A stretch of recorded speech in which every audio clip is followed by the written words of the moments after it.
Joe Slepsky. Hello, everybody. Welcome back to Joe on Joe Illustrated. This is usually it's the Patron exclusive podcast, but today we are at issue 15 of G.I. Joe Real American Hero. So every 5 episodes of Joe on Joe Illustrated, I release to the public to hopefully that you guys that are listening to this maybe for the first time, you hear this and go, man, I want to hear every episode of Joe on Joe Illustrated. And if you are one of those people and you do want to hear every episode of Joe on Joe Illustrated, which is the Joe on Joe podcast, where we go through every single episode of G.I. Joe Real American Hero, issue by issue, and literally page by page in minute detail. And if you are one of those people who wants to hear every single episode of that, please go to patreon.com/JoeOnJoePod. And there you will find out how you can support the show. For only $1, you can become a grunt and help support everything we do here at Joe on Joe. And for only $3 a month, it gets you exclusive access to all these episodes of Joe on Joe Illustrated. So you'll get access to every issue from 1 through 15 as of this recording and onwards. My plan is to keep doing this for a long time. So I hope you guys go over there and check it out. And one thing that I don't talk about much because we're a little bit of ways off, but if we can get up to $200 a month, that's right, if we can get to the $200 tier for the Patreon, we are going to release an episode of Joe on Joe Theater, which will dramatize one of these issues of G.I. Joe. That's right, voices, sound effects, captions, like word balloons, narrators, the whole 9 yards. We are going to dramatize it, make it into a radio play. But in order to do that, we've got to hit that tier because it's going to be a lot of work and bring in a lot of people in. And so whether you're a patron or not, thank you so much for listening. I really appreciate it. And I want to give a shout out to all our patrons because you guys are the ones that help make this happen. So we're going to go in no particular order. A big thanks to Robert, David Lowe, Jim Godfrey, Gary Viola, Kevin Kramer, Derek Burke, Chris Thorne, Matt Teese, When It Was Cool. I know Carl over at When It Was Cool. Thank you so much. Andrew Johnson, Mark Silgalis, and Matt Anderson. You guys are making it happen on a monthly basis for this show. Thank you so much. It's absolutely my pleasure to have you guys on board as producers of Joe on Joe. So thank you so very much. And now we're going to get into this issue and this episode of G.I. Joe Real American Hero, issue number 15. Now, if you're our regular listener of the show, you know that we always start every episode of Joe on Joe Illustrated with a little segment we like to call You Were Saying. And that is where we dig into all the other comic books that were on the stands during the month of, in this case, September of 1983. So it gives you some context as far as what else was happening in the comic book world. And we usually start with DC Comics, and today is no exception. Over at DC, we've got Adventure Comics number 503. And we talked in length about Adventure a few issues back where they were a standard size comic book. It had a lot of history behind it. Adventure 247 is the first appearance of my favorite team's Legion of Superheroes. And about a year earlier than this, Adventure as a regular size comic book ceased publication, and they went into a smaller digest size. DC was doing a lot of digests at the time. So Adventure has been a small format digest which only reprinted older issues for a little over a year, maybe like 12 or 14 issues. And with 503, all that comes to an end. This is the final issue of Adventure Comics. It actually wouldn't be picked up again until I want to say like 2007 or 2008 when Jeff Johns and the guys over at DC were reviving Superboy and the Legion of Superheroes. And one of the fun things they did is that they brought back Adventure Comics and they renumbered it with Adventure 504/issue number 1. So that technically is a 504, but historically, this is the final issue of Adventure Comics, which is a shame because this is one of those books that's right up there. It's only, 44 issues behind Action Comics as far as longevity. And so we bid a fond farewell to Adventure Comics, the book that gave us the Legion amongst so many other titles. Supergirl had a home there for a long time. Aquaman, Dial H for Hero.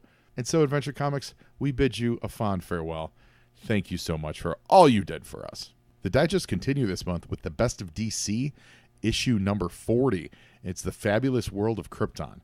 And on the cover, you've got a soft-focused Superman in the background kind of looming over what would be his parents, Jor-El and Lara, on Krypton. Now, the reason I bring this issue up is I don't have a personal connection to this issue. I'm not even sure exactly what they're printing in there. But I bring this up to tell you guys, if you're not watching Krypton on the Sci-Fi Network right now, it is as of, spring of 2018, you're missing out. Krypton's a great show. It is much better than I expected. It is a dynamite program. It's pretty good sci-fi. They bring a lot of comic book history into it, way more comic booky than I ever thought it would be. They use time travel in order to achieve that, and it is fantastic. I don't want to give too many spoilers, but it takes place 200 years prior to the destruction of Krypton, and it deals with Superman's grandfather. I think his name is Sig-El, and it deals with the El family, and it deals with the Zods, and all that stuff. And you even get the very first episode, Adam Strange, the current day Adam Strange shows up, and it's awesome. And it deals with Brainiac. So if you're a fan at all of DC Comics, of Superman, we've been celebrating his 1000th issue of Over in Action. Check out Krypton over on Sci-Fi. It's a really great show. DC Comics presents number 61. It's Superman versus OMAC. OMAC is One Man Army Corps. If you're familiar with that, DC's kind of done some revival stuff with it in the last 15 years. But back in the day, primarily, it's a Jack Kirby creation. And this would be one of the first times that a non-Kirby, not Jack Kirby, dealt with it. So they had Superman teaming up with OMAC, and OMAC is from the future. He was a everyday kind of a schlubby guy who got hit with a beam from a satellite, and it turned him to the one-man Army Corps. And he fought.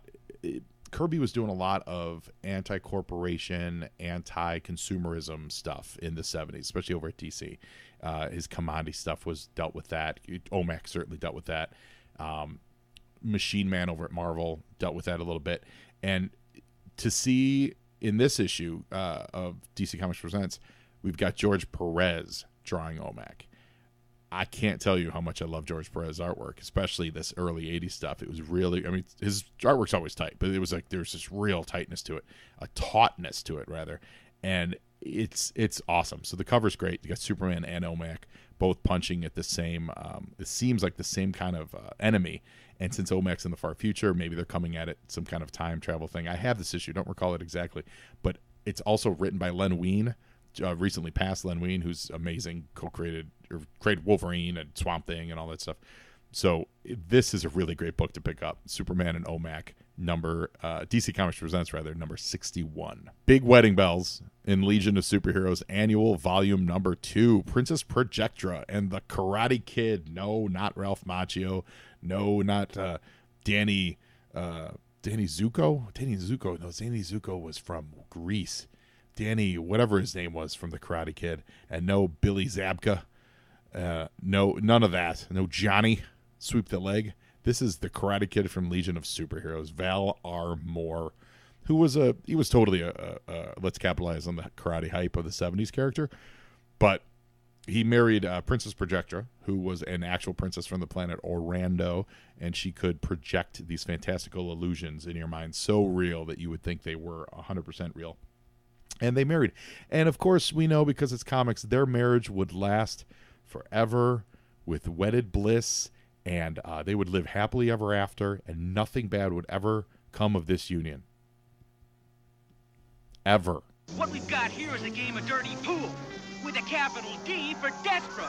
Yeah, it may not have been Destro that dealt that dirty pool, but let's just say Karate Kid doesn't have long on the stage after this annual. I want to say maybe another year, and he just might meet his end. But we'll get there as we progress along in episodes of Joe on Joe Illustrated. But get their wedding, Legion of Superheroes Annual number 2. It's pretty sweet. And over in the Flash, we've got the formal murder charges in Flash 325. Formal murder charges are being levied against Barry Allen for murdering Professor Zoom, which he did to the previous issue when Zoom tried to kill his fiancée, Fiona Webb. So this is the official, the funeral of Zoom. The charges get levied. We are about to get ready for a 2-year-long trial. Buckle up, strap it down. The final really cool book I want to talk about this month, of course, we had Ronin. Frank Miller's Ronin continues and stuff, and there's some great stuff going on. But the final book that I want to talk about is Sword of the Atom, number 1. This is Gil Kane exploring the atom in a way that people hadn't done yet. Ray Palmer was a science guy. He shrunk. He did some time travel stuff because he dealt with he had something called the time pool, and one of his enemies was Kronos. But what they did in the Sword of the Atom was they took him and made him a like Robert E. Howard, Conan the Barbarian kind of adventurer, like a little bit like more like John Carter of Mars kind of a thing. So Ray Palmer shrank to a. It's weird to see because he's not really microscopic size. It's a weird when you think about scale stuff because he does on this cover. He's riding a frog and he fights snakes and he fights creatures like that. But what they reveal in this issue is that there's like a whole hidden tiny land of people living. I think it's in South America, and Ray gets stuck at this size, and so he ends up becoming their champion. And he lives like a barbarian, like Warlord or like Conan or something. He's got a sword. You know, he wears various jewelry and stuff over his regular Atom costume, and he just basically lives as a barbarian in this tiny little town. It's a great concept, and it's a really fun miniseries. They carried it forward. I think they did 2 or 3 specials with it after this miniseries. Maybe, I think it was 3, where they just kept checking in on Ray. And as a character, the Atom never really sustained any real momentum as a solo selling title. But I think the powers that be at DC loved the concept, and the creators and the fans loved the concept so much that he would kind of carry this barbarian style with him going forward, even though he didn't have his own series with him. And they revisit it every few years. Whenever they draw him, they kind of try to gussy him up in this. So Sword of the Atom, if you get your hands on it, I want to say they have reprinted it a little bit somewhat recently, or at some point in time they kind of collected all these Atom is the Barbarian adventures. But it's pretty cool, and it's Gil Kane art, so it's beautiful. So that is DC Comics. You were saying? Now over at Marvel Comics, let's take a look what was on the stands alongside G.I. Joe issue number 15. The official handbook of the Marvel Universe continues to be published. They're up to issue 9 by now. It's dealing with characters from Q to S, and one of the characters involved, he's on the cover, in fact, his fellow currently owned Hasbro toy, Rom the Space Knight. So he shares the cover with Scarlet Witch and Quicksilver, and you've got Sasquatch and Shaman from Alpha Flight, and who's that? Shanna, and there's Quasar, and not sure who those. Oh, Sentinels. Those are Sentinels on the cover too. Yeah, it looks great. It's a good looking cover by Ed Hannigan, and we've talked about Ed Hannigan from his Batman stuff. He's a wonderful cover artist, and this one works well. This is that same style where it's always the handbook styles always have the characters leaping from the left side of the book. It's a double page spread actually from the left side of the book, running towards the right.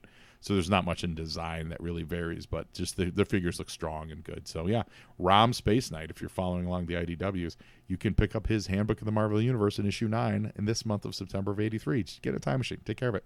Over at Uncanny X-Men 173, the Wolverine in Japan saga continues his post-marriage foibles with Mariko, and this time he teams up with Rogue to run around in Japan to help get his revenge on people who ruined his marriage. Paul Smith continues on the art. Absolutely beautiful. Chris Claremont writing.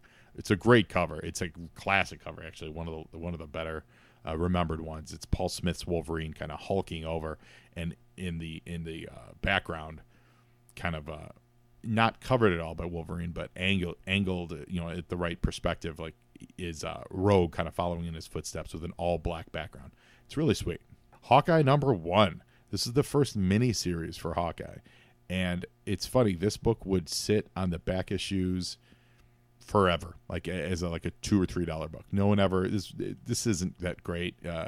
Mark Grunwald, actually, who I love, he actually did the art and the writing on this. His inker was Brett Breeding on the cover and on the interiors. And it's a fun miniseries. Like, it's nothing great. Like, it's Hawkeye and Mockingbird. They would eventually go on to get married. It's nothing great. But once the movie popped a few years ago, all of a sudden this series, this issue, in fact, at least in the guide, commands over $10 and everything, which is funny because it's not that great of a series, but it is Hawkeye. And I think this actually was the series where they gave him the hearing problem. Probably listeners may not know that he has a hearing issue. He is deaf in one ear, I think. And I think that actually happens in this miniseries. He wears a hearing aid. In Fantastic Four 258, this is a Doom-centric episode. Byrne, a couple times, I believe, he just checked in on Dr. Doom and kind of caught us up on what he was doing, and that's what he did here. If you remember last month, Reed had gotten kidnapped, and we were getting ready to head into that big trial of Galactus storyline. So this is an interlude check-in with Doom, and we see some of Doom's machinations and what he's up to with Latveria and Kristoff, the kid who would eventually become like Doom's heir or successor, like his child son, heir, H-E-I-R, heir. So it's great. It's a really great cover because it's a nicely rendered hand just ripping through the cover of Fantastic Four, and in the hand you see Doom's face reflected. The only thing that's always sort of bothered me about this cover is that it's just a plain yellow cover. And I wonder if initially they thought to have it be a cover of like with an actual drawing on it, but once you get more artwork in there, it just muddies what it looks like. I've always been curious about that with this cover. But Fantastic Four 258. Anything Byrne did on the FF is worth checking out, in my opinion. So just like we were talking about DC, the Best of DC, those digest reprints book, Marvel put out a really great reprint this month too.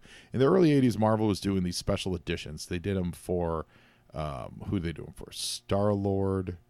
They did them for I think Warlock. They did them for the FF, X-Men, and this is the Avengers.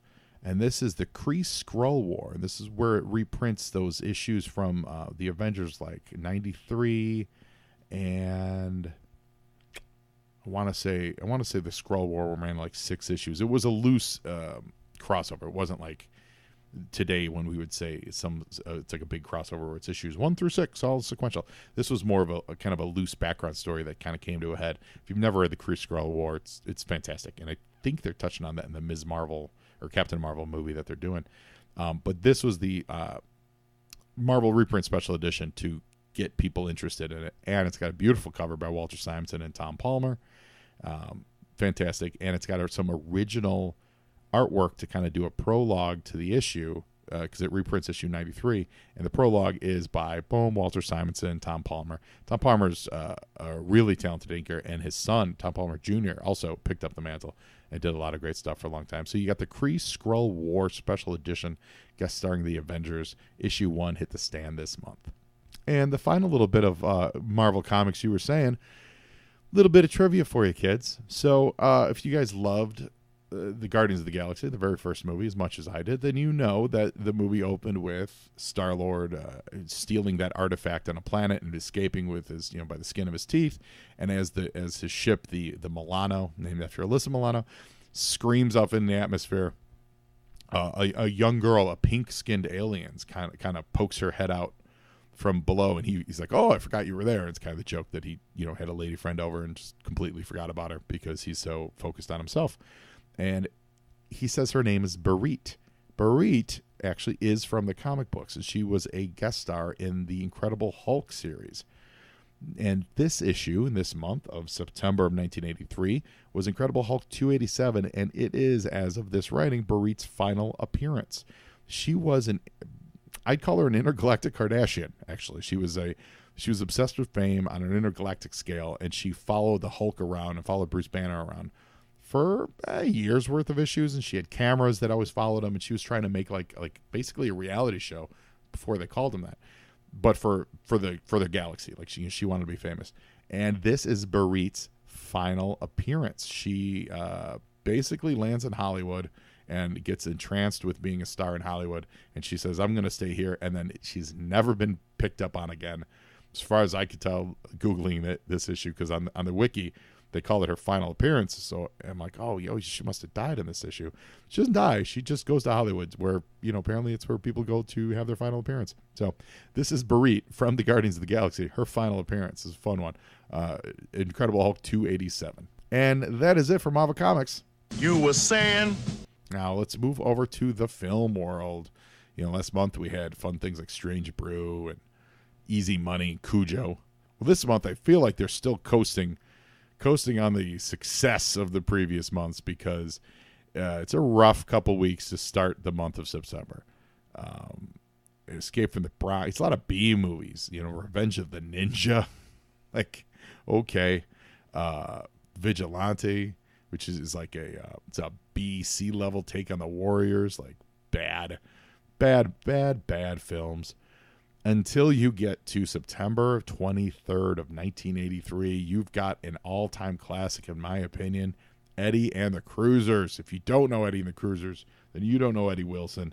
Eddie Wilson was a rock and roll star. He was played by Michael Pare. And he was a rock and roller, kind of in the vein of a little bit of Elvis, a little bit of James. It's like if Elvis, James Dean, and John Lennon were wrapped up into a character, you would get Eddie and the Cruisers, with a little bit of Springsteen thrown in, but really Elvis, James Dean, and John Lennon. And the story picks up in modern day, and there's these lost tapes of this amazing musician who was doing like traditional rock and roll, but he wanted to break out and do his own thing. And so they keep doing these great flashbacks to show his story as the modern day band members get together and talk and try to find out where are these lost tapes of Eddie Wilson. And you see the story told through the flashbacks, and you try to figure out, who's zooming who, and does one of these guys, his ex-girlfriend, his ex-manager, his ex-bandmates, do they really have these lost tapes? Can they capitalize on them? Blah, blah, blah.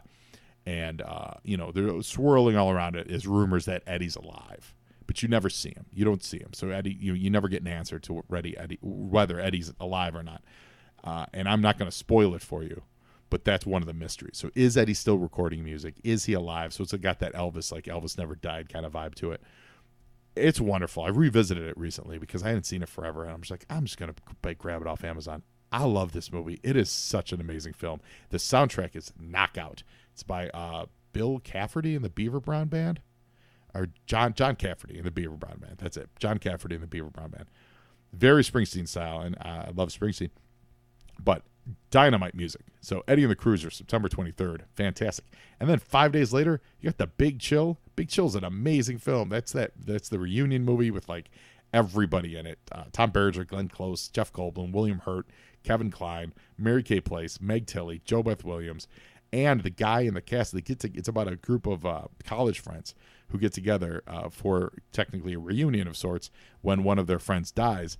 And then it's just all about it's a very relationshipy kind of movie, but it's got a wonderful soundtrack in it. It's speaking of movies, so between Eddie and the Cruisers and Big Chill, two amazing soundtracks within 5 days of each other. Little known fact, well, it's kind of widely known now. The guy in the coffin, the friend who died, they actually shot scenes with him, but they ended up not using him because they thought it was stronger to never show him, was Kevin Costner. So Kevin Costner was supposed to be in The Big Chill. It would take a few more years for him to get his breakthrough. And then for the end of the month, the final kind of cool, pretty cool movie actually is Brainstorm. It's a sci-fi movie. It's got Christopher Walken and Natalie Wood. I think this is Natalie Wood's last movie, which is, she died under some strange circumstances. I'm just going to say that, yeah, okay, look it up. Fell off a boat. It's the LA County coroner recently reopened the case. Just saying, but I believe Brainstorm's her final movie. It's a sci-fi flick, and Christopher Walken's always great. And that is You were saying for the movie theaters in September of 1983. And now, egotistical peacock. it's time to dig into G.I. Joe issue number 15. So here we go. Without any further ado, let's start with the cover.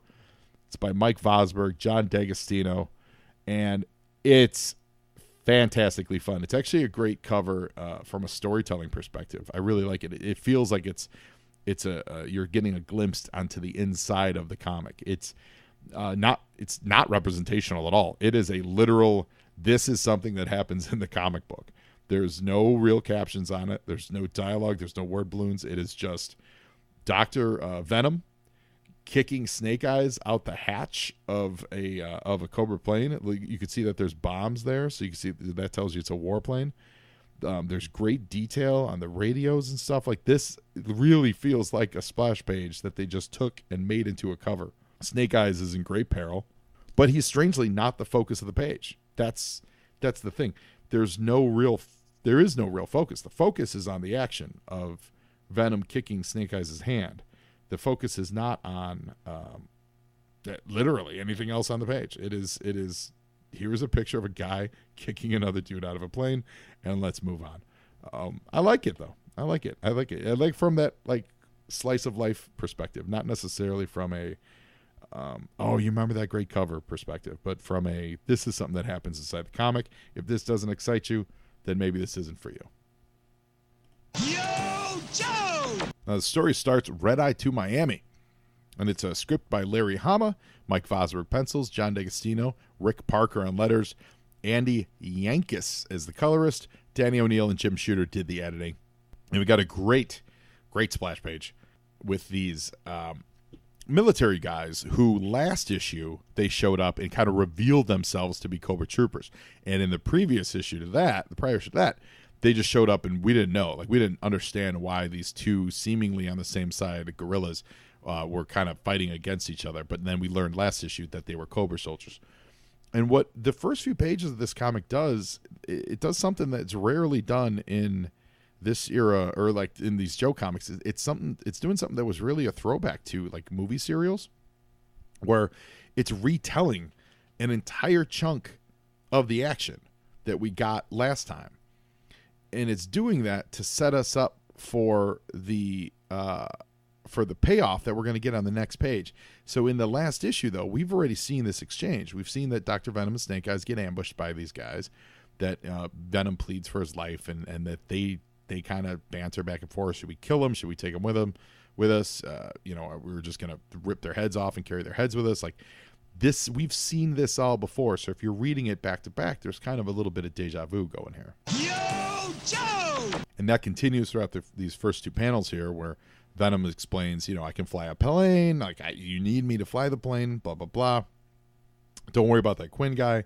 He was a troublemaker, so on and so forth. But the final panels, this is why we needed to revisit it. This is why we could not start with a fresh, literally where they left us off, because they left off with these guys kind of leading them through the jungle. More on that in a second. So these 4 panels on the bottom, which they're straight out of Apocalypse Now, by the way, is Quinn emerging from the water. It seems like he's so angry. He's just smoking hot. And as Venom's explaining how Quinn, must have hit his head. I don't know why he's still down there. Like, we tried to all escape, blah, blah, blah. You can trust me. You see Quinn just angry, pops out of the water and, says, you had better be a good pilot, Venom. And you see the barrel of his gun sticking up. Yeah, this is total Apocalypse Now with Martin Sheen rising out of the water at the end of the movie. Now, the reason one of the buttons that I want to come back to with this is a lot of times I've heard Hama, I know I've heard Hama talk about it, and I've heard other writers, especially of that era. You don't hear him say it as much anymore, because I feel like comic creators and really the editorial, they try to have a tighter grip on things, and maybe honestly it's necessary because of all the Diamond rules about solicitations and things like that as far as what happens in the book. But I've read so many artists of this era, or writers of this era rather, talk about how they didn't really plan what was going to happen from issue to issue. So they kind of knew in a broad strokes that this was going to happen, but they didn't exactly know how it was going to happen. So I can easily see this being a thing where Hama knew he was going to bring Quinn back. He didn't exactly know when, why, or how when he was writing the previous months. And so the issue comes out where they get escorted and they walk away from the river where all the action was happening, and they kind of go down the river. And then he gets to this month and is like, hey, hold on, this would be a great entrance for Quinn. Let's do this. And so that's why you might get this rewind of what the events were last time. Because if you flash back to the last one, they are not at the riverside. They are walking through the jungle. In fact, they're trussed up. There's ropes around Snake Eyes and Venom. And in this issue, that's not happened. None of that has happened yet. So you get a little bit of that rewind. I would bet you, as Larry liked to write in later on issues, I don't think he's used it yet, I would bet you dollars to donuts that's what happened here. That he just either had a change of heart or just didn't even think about it. Okay, I know we're going to bring Quinn back, and we'll figure it out next month. And then he thought, oh, what a great way to do it. And that's why you get this little plot rewind that we got in at the start of this issue. Yo, Joe!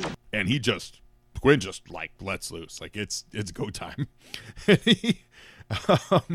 He just mows down everybody. And we know he's a crack shot. So I've got very little fear of Snake Eyes or Venom getting shot. And what's great, and I'm going to say this, the first panel looks like Snake Eyes is saving Dr. Venom from getting shot, right? And he might be. But it's not because he wants to save him, because as we go along, Snake Eyes is just choking the life out of him. Not only does Snakes have his hands around his throat, crushing his windpipe, he's also drowning him, in the water. So Snake Eyes just wants his piece of Venom still. Fantastic. And Quinn is the one who has to stop him. He eventually points his gun at him, and he makes Snake Eyes realize he's the only guy that can fly us out of this mess. Again, reiterating, Snake Eyes doesn't know how to fly, which is really strange, because on the cartoon and all throughout the rest of these comics, you see all the Joes fly whenever it's kind of like whenever they need to be able to fly, they all know how to fly. It seemed like that was a common skill that they had. Apparently, not Snake Eyes. Doesn't know how to fly a plane. It's very interesting. Yo, Joe! So now we're revisiting the airfield that we had visited a few issues back that the Joes escaped on. The Joes heavy transport came in and they jumped up on it in the Jeep and they escaped. Or actually not a Jeep, it was in the taxi cab. And they escaped. So this is the same airfield and everything is just chewed up, and they can see the Quinn and Snake Eyes and Venom, they notice that this place has been through a firefight. So they realize there is one plane that they want to get. It's a big plane. It's a World War II British Avro Lancaster bomber. So my question is, how did that plane get down to South America? At what point does that make its way down there? Usually, I don't know. What was an Avro Lancaster doing there? But I like the storytelling on this page. You get the over the shoulder to see what they're seeing, and also a perspective of how far away they are from the Cobra troops. Then you get a little personal close up, as if to give us a little more insight than them, or just at least a laser focus on what they're seeing, where the guards are positioned. Then we see how they're in camouflage. Then we see what they're talking about, that there's a guard, and he does not look very attentive. In fact, he's eating a sandwich, trying to share it with his friend Pablo. Then we see that there's another guard at the airplane that we want. And then you go back to a bird's eye view of the whole airfield to get a better perspective of exactly the distance they have to cover and all the things they have to accomplish.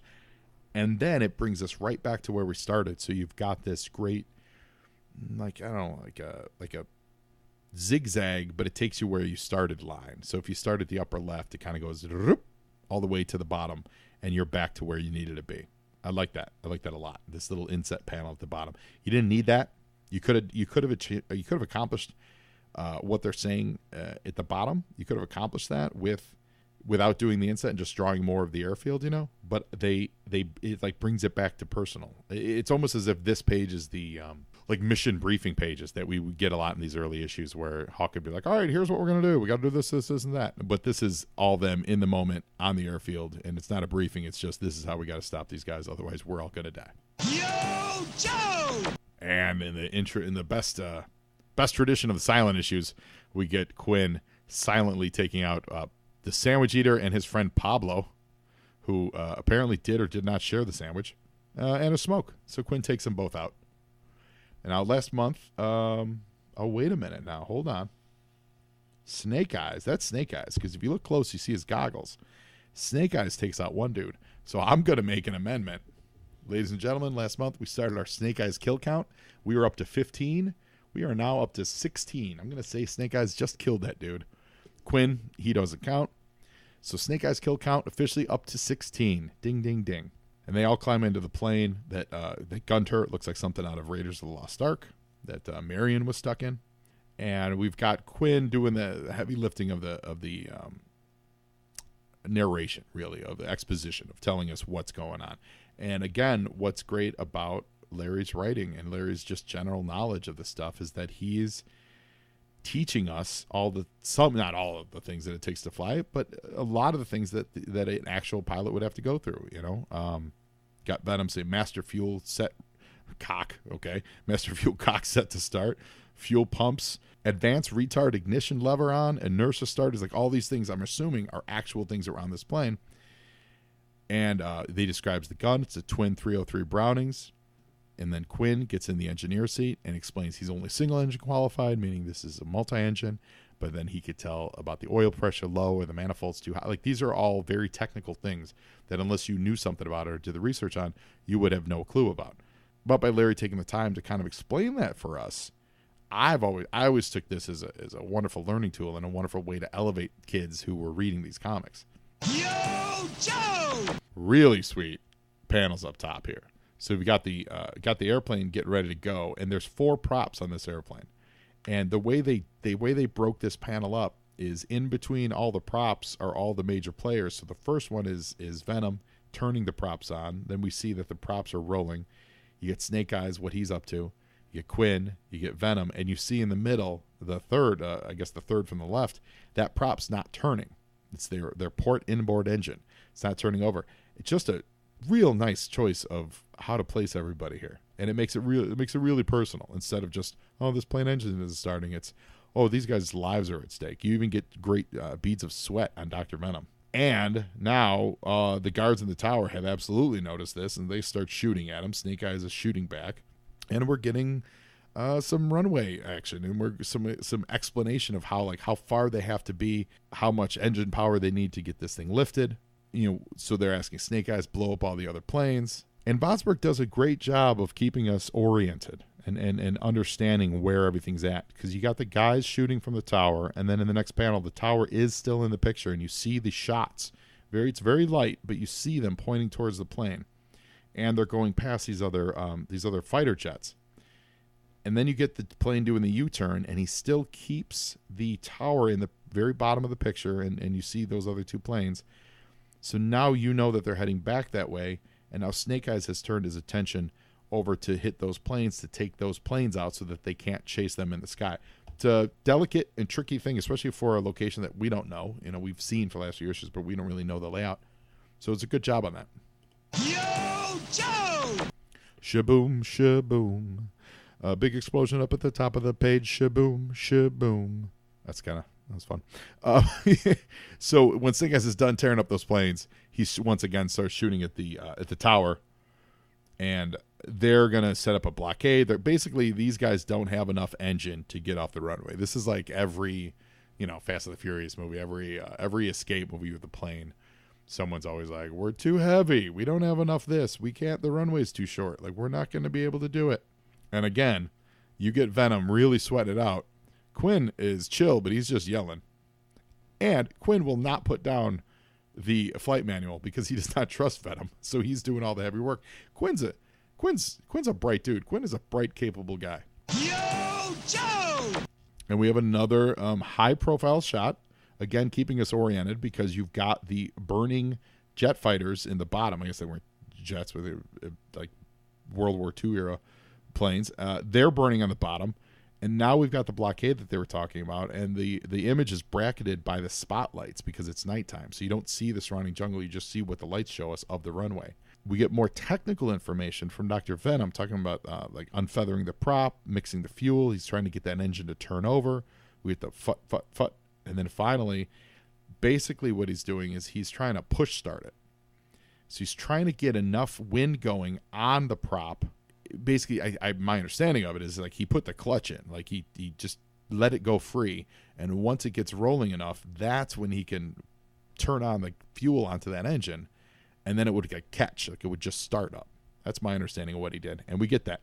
It's a cool little 6-panel sequence at the bottom between the propeller, Venom, Quinn, the propeller, and then Venom's face is smiling as he successfully gets it going. Yo, Joe! This top image, this is great. It's a great moment. The plane comes very close to the trucks. It ends up soaring overhead. It's so close that their landing gear gets knocked off when the landing gear hits these trucks from the blockade. At the bottom, Quinn is asked to take over because Venom's quote hands are shaky.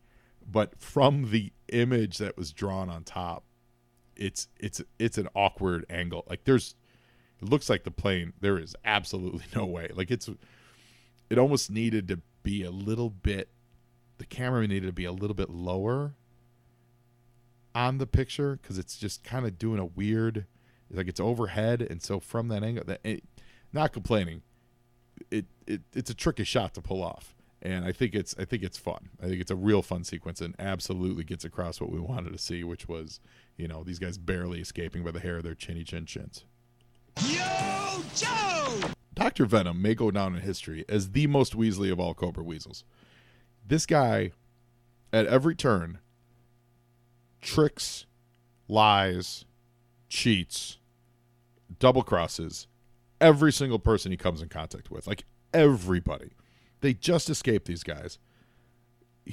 Quinn's going to take over flying, and he hands the manual so he can kind of study up on making sure that they can all get home in time. By the way, they're flying towards Miami, Florida. They think they've got just enough fuel there. And Venom starts tapping out Morse code on the taillights of the thing. Like, this guy is such a vile character. The book's not even 2 years old, and you've got a ready contender for possibly the most low-down character in all of G.I. Joe. And we find out that there's another Spitfire that's attacking. That's what I was trying to think of, the name of the plane, Spitfires. That's what Snake Eyes took out on the ground. But they thought they knocked them all out, but apparently they didn't. And there is one that is still chasing them. These guys are in a large bomber. They're not going to be able to outmaneuver this Spitfire. Yo, Joe! Venom's lamenting not strafing the hangars. They realize that at this angle this guy's coming in, that Snake Eyes never going to hit him. He's not disparaging Snake Eyes marksmanship, but the pilot's just too good. Snake Eyes can't get. And this is all, if you step back, this is all really just technical, like, fighter jargon. Saying that Snake Eyes can't depress his gun mounts far enough to engage the target. He attacks us from the blind spot. These are the kind of things that, like, you would get if you were in a classroom studying this aerial maneuver, which is, again, why G.I. Joe, I think, had such an appeal to people, because it wasn't talking down. It wasn't like, oh no, we can't do it. It wasn't drama. It was professionals explaining what was going on. And that's all throughout hundreds of issues of G.I. Joe. It's always, they're professionals about it. They're like, no, we're going to die. No, Snake Eyes won't hit him. And here's why. The guy's too good. His angles aren't bad enough. We got to figure out a way to help. Like, it's wonderful. Yo, Joe!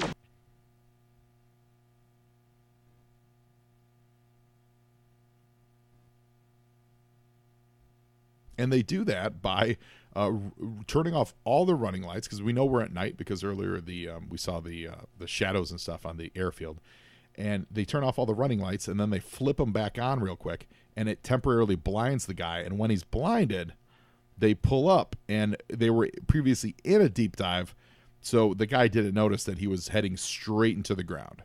Now, I feel like I would know I'm that close to the ground and just pull up. But and when they turn the running lights on, it's almost as if like the plane itself is like made out of Green Lantern energy. Like, that's how bright it gets. But you know what? I'll give it to them. I think it's a fun maneuver, and it certainly gives them a little more ingenuity, than we might have normally expected from them. Kind of, I love Snake Eyes. Kind of wish Snake Eyes would have shot him out of the sky. Like, when they blinded him, that would have given Snake Eyes the moment to kind of shoot him out of the sky. But whatever. Listen, everything can't be Snake Eyes. Or can it? Yo, Joe! It's a great moment. Quinn compliments Venom on his flying, but it says, too bad the weasel spirit lives in your belly like a cancer.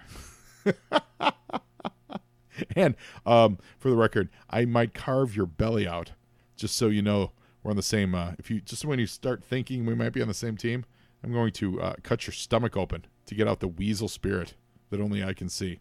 Thank you and good night.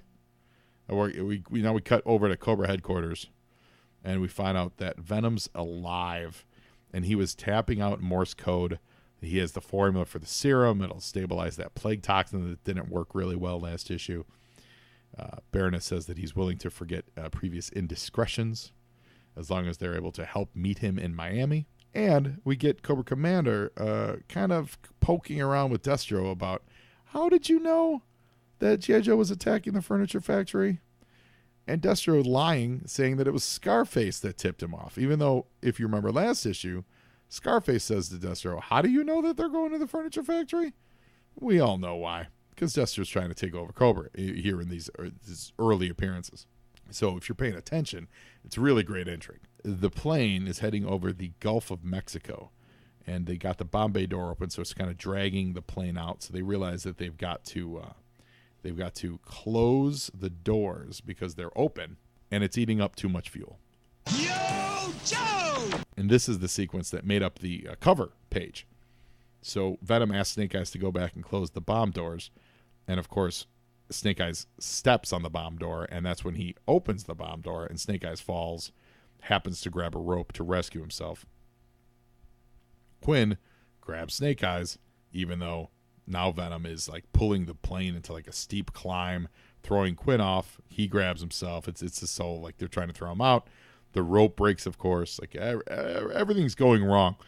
This is one of those things in this whole adventure for Snake Eyes. He's not really capable. Like, he's not doing well. He's not having a good day, I will say. Like, the Snake Eyes that I think we come to know and have seen in previous issues, he's not stepping on this bomb door. He's walking back, seeing that the door's closed and going, like, what? Like, this isn't right. He really acts as a this is the Quinn and Venom show. Let's put it that way. This whole adventure it's the Quinn and Venom show. It's not necessarily the Snake Eyes show. This just gives him more reason to want to murder Dr. Venom. Yo, Joe! Quinn is hanging on by his fingertips with not only Snake Eyes holding onto his boot from a moving plane, but he's also got that big, I think it's a Browning, that big machine gun strapped to his shoulder. Like, that dude is strong. We always joke about the apocalypse, and when the zombie apocalypse happens, or the nuclear apocalypse, whatever the apocalypse is that's going to happen, it's going to be decided by grip strength, everybody. So if you've got grip strength, you're going to be able to save the day. And in this case, Quinn has some serious grip strength. He's even fighting off as Dr. Venom starts clubbing him with a wrench. He's still climbing up and not being stopped by Venom, who is hitting him in the head with a wrench. Because as he says, the bear hates the weasel. The bear wishes the weasel was dead. So he's that bear spirit. That's what Quinn is. Yo, Joe! And it's finally Snake Eyes who stops him from killing him. Snake Eyes, and because he's, I think of course Snake Eyes and Quinn are learning and respecting from each other and learning from each other. But Quinn says that the man who whips a dog will pull his own sled someday, meaning they might still have use for Dr. Venom, so let's not murder him just yet. We can still control him like a dog. And we finally get to check in on the Joes back at Fort Wadsworth. We haven't seen them all issue, and they're kind of doing a debriefing on the events of the previous issues and what the remnants of the Cobra Enclave in Vermont were. They know that they had a serum, but they don't really know what it was for. And over here, a quick flash over to Cobra headquarters, and we get the introduction of Major Blood. First picture of Blood, and what's he doing? He's dropping that Sig Hail like all good Cobra soldiers do. Yikes. And we get a good shot of what I only recently, since I've been doing this podcast, realized is a bionic arm. I did not know that Major Blood had a bionic arm. It's clear as day here. It is really bionic looking, but it's not like traditionally bionic looking. It's not like sculpted musculature bionic. It's like he stuck his arm in a shoebox and they painted it metal, but then you see on his bicep it's got the metal rivets that are kind of where it must have attached. But he's got all kinds of dog tags around his shoulder, so that tells you that he's just straight murdered fools and kept their dog tags. And we know that he's a mercenary because Cobra Commander says, "I don't pay you to salute me." Going back to the thing where there's really only two zealots in all of Cobra. It's the Baroness and Cobra Commander. Everyone else is for hire, therefore they can be bought. And Cobra Commander says, I've got a problem, and his name is Destro. I love the coloring choice here. It goes from, coloring them the proper colors, blue and, like you would see every day. In the final panel, it's like as the camera's pulling away, everything goes to gold. Like it's all one tone color, which just sets it up like it's kind of like a fade out. Without doing so. It's a much stronger choice than actually coloring them blue and white and red and yellow and all that stuff. It's just a nice gold sheen. Yo, Joe! Meanwhile, we go back to Destro and the Baroness, and they're having another lovey-dovey moment. And this is kind of reminding us really of why Destro is lying and why he's doing what he's doing. He's doing it for love. So really, how can you hate a guy like that? He's got a metal face. He's got a heart of gold. Face of steel, heart of gold. Like, I feel like that should be the name of his autobiography. Face of steel, heart of gold, Destro's story. I'm in. I'd read that book. And over in the Gulf, the guys are cruising in their ship. They're flying pretty low to the water. And there's a boat, of course, just a regular everyday boat. Oh no, it has to be smugglers. I feel like the only people that ever take a boat on the Gulf are like drug runners, smugglers. Like, there's no other reason to be on a boat in the Gulf of Mexico than these guys. Like, that's it. And they think they're getting bombed, so they pull out a giant machine gun and start shooting at the Joe plane. And they actually hit her tanks. And without actually having to take any action against these guys, Yo, Joe! they light their own boat on fire. It's like G.I. Joe stopped the drug traffic. They fought the war on drugs without even trying. That's how capable G.I. Joe is. We're going to destroy a whole boat full of smugglers because they dared to shoot into our gas tanks. Of course, the result is that they start losing fuel. So they have to dump everything. Radio, the gun. So Quinn's gun gets thrown out. Extra seats, anything. Take the breakout axes and chop off the bomb bay doors. Like, they're literally making this plane as light as possible because they're going to run out of fuel before they get to Florida. They're even removing the side panels. Yo, Joe! Now, as the plane's flying into Miami, we check in over at Miami Airport, and there's a nondescript plane, private jet, of course, and you've got a very professional-looking man. He's got blonde hair. I want to say this is a Fred. This is one of the later Freds that we would meet. And it's like out a scene out of Jaws, which is fantastic. You've got these on Miami Beach. You got this older husband and wife. They're watching the water. Everyone comes running out of the water, and this guy is just he's not fazed at all because he's talking about his time in Normandy, saying, "Oh, look at that! There's a plane like that. I used to see that back in the war."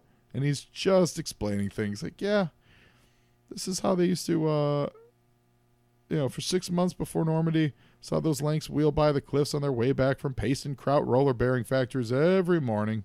And the wife is just she's not put out at all. Meanwhile, they're fleeing the water as if Jaws was in there. Yo, Joe! And Venom really is a good pilot because he says they're going to skip it along the water. This, my friends, I believe is what Sully used to land that plane. And I'm not kidding. I think that's kind of how he did it. Like, he just skipped the plane like a rock, like you're throwing a rock along the water. And that's what Venom does here.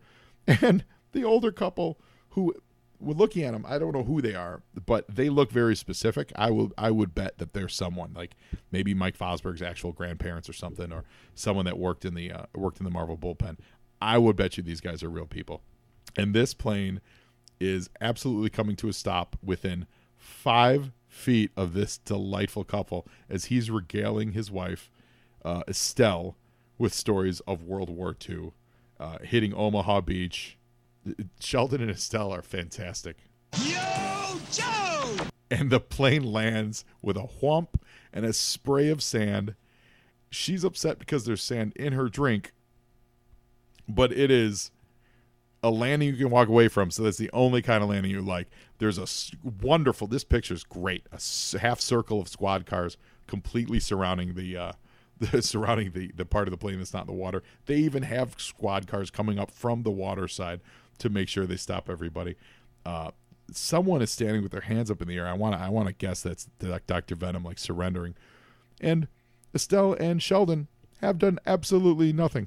She's upset that her pina colada has been ruined. And Sheldon's like, what do you want me to do? Call a cop? This is great. This is a great picture. You see all the damage that the plane's taken, all the props destroyed, all the squad cars. Just awesome. Yo, Joe! We get a little bit of discrepancy here. As the top panel is the guys getting taken in to be booked at the local police station. The lawyer's there, the guy that looks like he's probably a Fred. He's there to bust Venom out on bail. He's got a proper writ signed by a judge and all that stuff. But the one cop, he talks about the big lunk was carrying a .30 caliber air-cooled, for Pete's sake. That Quinn's gun is very clearly seen being thrown out the plane. in that a couple pages back. So, granted, there may have been other, 30 cals on the plane. There may have been other guns on the plane to be thrown out. But to me, it looked like it was Quinn's gun that was getting tossed. Oh, well, you know what? I take that back. I'm even gonna leave this in the edit, kids. Here, let's take a real close look at it. So, going back a couple pages, you see the gun getting thrown in the water, and it looks at first glance, it looks like Quinn's gun, except the muzzle, the barrel of that gun versus the barrel on Quinn's gun is different. Quinn's gun is air cooled, but he doesn't have this. It's like muzzle at the front of the barrel, and the gun that gets tossed has two handles on it, as if it were stationed, if it were like attached to something like a tripod. And Quinn's gun does not. Quinn's gun only has one handle, so he can carry it with one hand and fire with one hand. I take that back. I'm going to leave all this in just to show you, we all got to learn from our mistakes. So, yeah, so Quinn was carrying his gun. So I'm going to say this, Quinn. You couldn't throw your gun away? Couldn't try to help get more weight off the plane? Anyway, yeah, so these Class A felons, they get up to detention. Meanwhile, Dr. Venom gets thrown into the car and, smoking a cigar, chomping away. It's crazy. Cobra wins the day, I guess. He says he likes to rattle the cage, and just what he intends to do back at Cobra headquarters. You got two movers and operators, ladies and gentlemen. That's the end of the issue. I love it so much. You got two movers and operators. You got Destro and Dr. Venom coming into play. Cobra Commander made absolutely the right move in bringing in his own mercenary in Major Blood, because he needs some backup, because he's about to get overrun with backstabbers between Destro and Dr. Venom coming back on board. Snake Eyes in jail. I love this little mini arc. I think the only real negative is that Snake Eyes doesn't really do anything in this. He's always just window dressing as if he's a prop. But he is also awesome.